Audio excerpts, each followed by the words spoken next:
വിശ്വാസത്തിന്റെ ഭാഗമായി നമ്മൾ അനുഷ്ഠിക്കുന്ന റംസാൻ വ്രതം കേവലം ഒരു മതപരമായ ചടങ്ങല്ല. വ്രതമെടുക്കുന്ന ആ ഒരു മാസം നമ്മുടെ ശരീരത്തിനുള്ളിൽ അത്ഭുതകരമായ ചില മാറ്റങ്ങൾ സംഭവിക്കുന്നുണ്ട്. ആധുനിക വൈദ്യശാസ്ത്രം വ്രതത്തെ എങ്ങനെയാണ് നോക്കിക്കാണുന്നത്? ശരീരത്തിലെ വിഷാംശങ്ങൾ നീക്കം ചെയ്യപ്പെടുന്നത് മുതൽ കോശങ്ങളുടെ പുനർജന്മം വരെ നീളുന്ന ആ മാറ്റങ്ങൾ എന്തൊക്കെയാണെന്ന് നോക്കാം.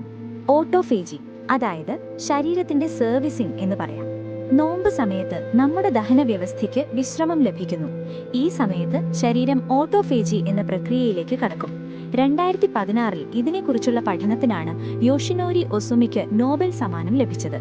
ലളിതമായി പറഞ്ഞാൽ, ശരീരത്തിലെ കേടായ കോശങ്ങളെ ശരീരം തന്നെ സ്വയം നശിപ്പിക്കുകയും പുതിയ കോശങ്ങളെ നിർമ്മിക്കുകയും ചെയ്യുന്ന പ്രക്രിയയാണിത്.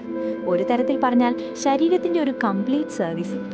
കോശങ്ങളുടെ പുനർജന്മം അഥവാ ഓട്ടോഫേജി ആൻഡ് സ്റ്റെം സെൽസ്. നേരത്തെ സൂചിപ്പിച്ച ഓട്ടോഫേജിക്ക് പുറമെ വ്രതം ശരീരത്തിലെ സ്റ്റെം സെല്ലുകളെ ഉത്തേജിപ്പിക്കുന്നു എന്ന് സൗത്ത് കാലിഫോർണിയ യൂണിവേഴ്സിറ്റിയിലെ പഠനങ്ങൾ പറയുന്നു. വ്രതം എടുത്ത് 3 ദിവസത്തിനു ശേഷം ശരീരത്തിന്റെ രോഗപ്രതിരോധ സംവിധാനം അഥവാ ഇമ്മ്യൂൺ സിസ്റ്റം പഴയ കോശങ്ങളെ ഉപേക്ഷിച്ച് പുതിയ ശ്വേതരക്താണുക്കളെ, അതായത് വൈറ്റ് ബ്ലഡ് സെൽസ് നിർമ്മിക്കാൻ തുടങ്ങുന്നു. അതായത് ശരീരം അതിന്റെ ഇമ്മ്യൂൺ സിസ്റ്റത്തെ റീബൂട്ട് ചെയ്യുന്നു. വ്രതം ഹൃദയാരോഗ്യവും കൊളസ്ട്രോളും എങ്ങനെ കൈകാര്യം ചെയ്യുന്നു എന്ന് നോക്കാം. വ്രതം എടുക്കുന്നത് വഴി ശരീരത്തിലെ ചീത്ത കൊളസ്ട്രോൾ അഥവാ LDL കുറയാനും നല്ല കൊളസ്ട്രോൾ അഥവാ HDL കൂടാനും സഹായിക്കുന്നു എന്ന് പഠനങ്ങൾ തെളിയിക്കുന്നു. രക്തസമ്മർദ്ദം നിയന്ത്രിക്കാനും ഇത് സഹായിക്കും. ഒരു മാസത്തെ വ്രതം ഹൃദയത്തിന്റെ ആരോഗ്യം മെച്ചപ്പെടുത്തുന്നതിൽ വലിയ പങ്ക് വഹിക്കുന്നുണ്ട്. അതുപോലെ തന്നെ നമ്മുടെ വയറ്റിൽ ദശലക്ഷക്കണക്കിന് ഉപകാരികളായ ബാക്ടീരിയകളുണ്ട്. തുടർച്ചയായ ഭക്ഷണം കാരണം ഇവയ്ക്ക് വിശ്രമം ലഭിക്കാറില്ല. വ്രതമെടുക്കുമ്പോൾ ഈ ബാക്ടീരിയകളുടെ പ്രവർത്തനം മെച്ചപ്പെടുകയും ദഹന വ്യവസ്ഥയിലെ വീക്കം കുറയുകയും ചെയ്യുന്നു. ഇത് ക്യാൻസർ പോലുള്ള രോഗങ്ങളെ തടയാൻ സഹായിക്കുമെന്ന് ചില പഠനങ്ങൾ സൂചിപ്പിക്കുന്നു. അതുപോലെ ടൈപ്പ് 2 പ്രമേഹമുള്ളവരിൽ ഇൻസുലിൻ സെൻസിറ്റിവിറ്റി കൂട്ടാൻ വ്രതം സഹായിക്കും. ദീർഘനേരം ഭക്ഷണം കഴിക്കാതിരിക്കുമ്പോൾ രക്തത്തിലെ പഞ്ചസാരയുടെ അളവ് കുറയുകയും പാൻക്രിയാസിന് വിശ്രമം ലഭിക്കുകയും ചെയ്യുന്നു. തുടർച്ചയായി മരുന്ന് കഴിക്കുന്നവർ ഡോക്ടറുടെ നിർദ്ദേശപ്രകാരം മാത്രമേ വ്രതമെടുക്കാവൂ. ഇനി വ്രതം ഹോർമോണുകളിൽ വരുത്തുന്ന മാറ്റം നോക്കാം. നമ്മൾ ഭക്ഷണം കഴിക്കാതിരിക്കുമ്പോൾ ശരീരത്തിലെ ഇൻസുലിൻ നില പകുതിയോളം താഴുന്നു. ഈ സമയത്താണ് ശരീരം സൂക്ഷിച്ചു വെച്ചിരിക്കുന്ന കൊഴുപ്പിനെ അഥവാ ഫാറ്റിനെ ഊർജ്ജമാക്കി മാറ്റാൻ തുടങ്ങുന്നത്.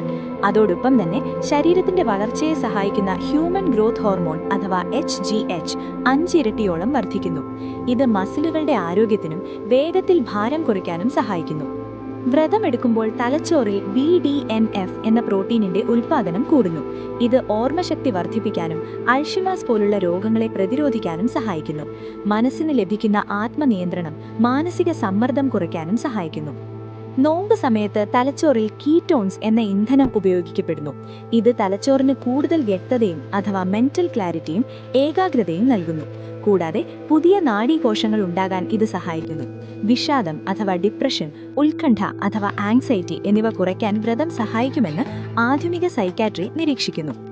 പ്രായാധിക്യം തടയാനും ദീർഘകാലം ആരോഗ്യത്തോടെ ഇരിക്കാനും വ്രതം സഹായിക്കുന്നു.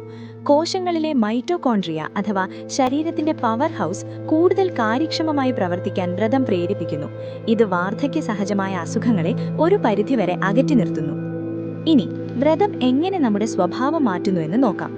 വ്രതം എന്നത് വെറുമൊരു ശാരീരിക വ്യായാമമല്ല, മറിച്ച് അത് തലച്ചോറിനെയും മനസ്സിനെയും നിയന്ത്രിക്കാനുള്ള ഒരു വലിയ പരിശീലനം കൂടിയാണ്. ആധുനിക മനഃശാസ്ത്രം അഥവാ സൈക്കോളജി വ്രതത്തെ വിൽ പവർ ട്രെയിനിങ് ആയാണ് കാണുന്നത്. നമ്മുടെ തലച്ചോറിൽ പ്രീ ഫ്രോണ്ടൽ കോർട്ടെക്സ് ആണ് തീരുമാനങ്ങൾ എടുക്കുന്നതിനെയും വികാരങ്ങളെ നിയന്ത്രിക്കുന്നതിനെയും നിയന്ത്രിക്കുന്നത്. വിശക്കുമ്പോൾ ഭക്ഷണം കഴിക്കണമെന്നത് ശരീരത്തിന്റെ പ്രാഥമികമായ ചോദനയാണ്, അതായത് ഇമ്പൾസ്. വ്രതം എടുക്കുമ്പോൾ ആ ചോദനയെ ബുദ്ധിശക്തി കൊണ്ട് നമ്മൾ തടയുന്നു.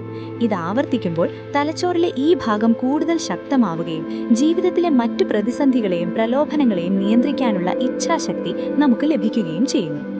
ഇന്നത്തെ കാലത്ത് സോഷ്യൽ മീഡിയയും ജങ്ക് ഫുഡും വഴി നമ്മൾ നിരന്തരം ഇൻസ്റ്റന്റ് ഗ്രാറ്റിഫിക്കേഷൻ അഥവാ പെട്ടെന്നുള്ള സന്തോഷം തേടുന്നവരാണ്.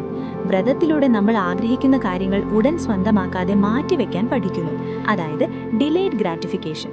ഇത് തലച്ചോറിലെ ഡോപ്പമിൻ ലെവലിനെ ബാലൻസ് ചെയ്യുകയും ചെറിയ കാര്യങ്ങളിൽ പോലും വലിയ സന്തോഷം കണ്ടെത്താൻ മനസ്സിനെ പ്രാപ്തമാക്കുകയും ചെയ്യുന്നു.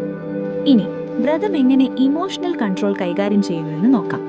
ദേഷ്യം, സങ്കടം, ആവേശം എന്നിവയെ നിയന്ത്രിക്കുന്നത് തലച്ചോറിലെ ലിംബിക് സിസ്റ്റമാണ്.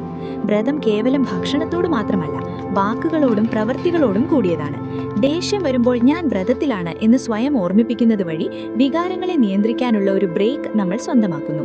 ഇത് നമ്മുടെ വൈകാരിക ബുദ്ധി അഥവാ ഇമോഷണൽ ഇന്റലിജൻസ് വർദ്ധിപ്പിക്കുന്നു. കോഗ്നിറ്റീവ് ഫ്ലെക്സിബിലിറ്റി, അതായത് ഒരു മാസം തുടർച്ചയായി വ്രതം അനുഷ്ഠിക്കുന്നതിലൂടെ നമ്മുടെ ദിനചര്യകൾ പൂർണ്ണമായും മാറുന്നു. ഈ മാറ്റത്തോട് പൊരുത്തപ്പെടാൻ മനസ്സിനെ നിർബന്ധിക്കുന്നത് വഴി തലച്ചോറിന്റെ വഴക്കം അഥവാ ന്യൂറോപ്ലാസ്റ്റിസിറ്റി കൂടുന്നു. ഇത് ജീവിതത്തിലെ മാറ്റങ്ങളെയും വെല്ലുവിളികളെയും കൂടുതൽ പക്വതയോടെ നേരിടാൻ നമ്മളെ സഹായിക്കുന്നു. ജിമ്മിൽ പോയി മസിൽ വളർത്തുന്നത് പോലെ വ്രതം കൊണ്ട് മനസ്സിന്റെ വിൽ പവർ വളർത്തുന്നതിനെ ഉപമിക്കാം. ശരീരത്തെ നിയന്ത്രിക്കുന്നവനല്ല, സ്വന്തം മനസ്സിനെ നിയന്ത്രിക്കുന്നവനാണ് യഥാർത്ഥ കരുത്തൻ. നോമ്പെടുക്കുമ്പോൾ ശ്രദ്ധിക്കേണ്ട ചില ശാസ്ത്രീയ വശങ്ങൾ നോക്കാം. ഹൈഡ്രേഷൻ. നോമ്പ് തുറക്കുമ്പോൾ പെട്ടെന്ന് തണുത്ത വെള്ളം കുടിക്കരുത്, അത് ശരീരത്തിന് ഷോക്ക് നൽകും. Sugar spike. മധുര പലഹാരങ്ങൾ കൊണ്ട് നോമ്പ് തുറക്കാൻ ഒഴിവാക്കുക, ഇത് പെട്ടെന്ന് ഇൻസുലിൻ കൂട്ടും. പ്രോട്ടീൻ. അത്താഴത്തിന് പ്രോട്ടീൻ അടങ്ങിയ ഭക്ഷണം കഴിക്കുന്നത് പകൽ മുഴുവൻ വിശപ്പ് കുറയ്ക്കാൻ സഹായിക്കും. ഫ്രൂട്ട്സ്. ഈത്തപ്പഴത്തിന്റെ പ്രാധാന്യം, ഇതിലെ പൊട്ടാസ്യം പെട്ടെന്ന് ഊർജം നൽകുന്നു. സ്ലീപ്പ്. ഉറക്കം കുറയുന്നത് വ്രതത്തിന്റെ ഗുണം ഇല്ലാതാക്കും. വൈദ്യശാസ്ത്രം വ്രതത്തെ അനുകൂലിക്കുമ്പോഴും നമ്മൾ വരുത്തുന്ന ചില പിഴവുകൾ അതിന്റെ ഗുണം ഇല്ലാതാക്കുന്നു.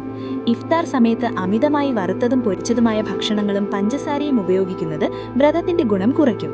ധാരാളം വെള്ളം കുടിക്കുകയും സന്തുലിതമായ ഭക്ഷണം കഴിക്കുകയും വേണം.